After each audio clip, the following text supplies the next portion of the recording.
Bonjour à tous, alors moi je vais vous parler de géométrie fractale. Alors qu'est-ce que c'est la géométrie fractale? Les fractales, ce sont ces formes géométriques qui se répètent à plusieurs échelles, de la plus grande vers la plus petite. On en trouve souvent dans la nature, que ce soit dans des coquillages de crustacés,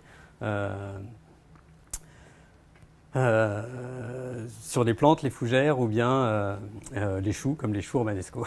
On peut même citer le blob, qui fait un peu l'actualité en ce moment. Alors, les fractales, c'est très joli esthétiquement, mais imaginons qu'on souhaite les positionner pour optimiser la conception d'un produit. Alors tout d'abord, il faut savoir les concevoir. À cause de ces géométries très complexes, l'utilisation des logiciels de CAO actuels ne sont pas adaptés à ces formes-là. C'est pour ça que le laboratoire d'informatique de Bourgogne a développé un outil de conception adapté à ces géométries complexes. Ensuite, la question qui se pose est de savoir si ces formes fractales possèdent une propriété physique remarquable, que ce soit en termes de thermique ou de mécanique. Et c'est tout l'objet du projet OptiFrac. L'objectif du projet est de confronter ces formes fractales à un réel cas de conception de produit et d'utiliser des outils d'optimisation de formes de conception traditionnelles qu'on utilise pour des formes classiques à nos formes plus complexes. Le produit qu'on a choisi, c'est un outillage de mise en forme de plastique qui possède des contraintes importantes en termes de thermique pour la productivité du procédé et en termes de mécanique, car les pressions mises en jeu sont très importantes.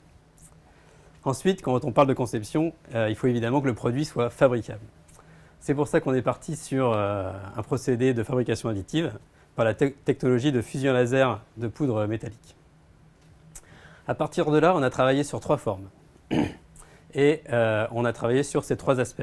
C'est-à-dire qu'il fallait que ces formes soient adaptées à la géométrie fractale, c'est-à-dire d'être capable de se subdiviser à plusieurs échelles différentes, adaptées au cahier des charges du produit, donc en termes de résistance mécanique et en termes de thermique, et adaptées à la fabrication, c'est-à-dire pouvoir évacuer la poudre mise en jeu dans le process de fusion laser.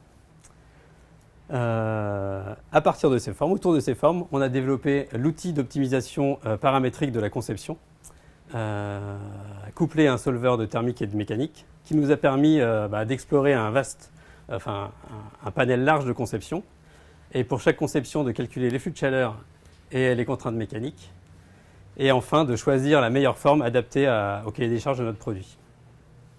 Au final, pour notre outillage, on est parti sur la forme croisillon parce que la forme tétraédrique n'était pas encore tout à fait adaptée à notre cas, mais ça ne saurait tarder, ça va venir.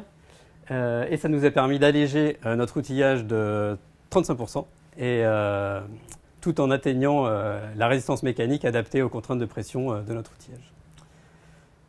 Merci à tous et à bientôt.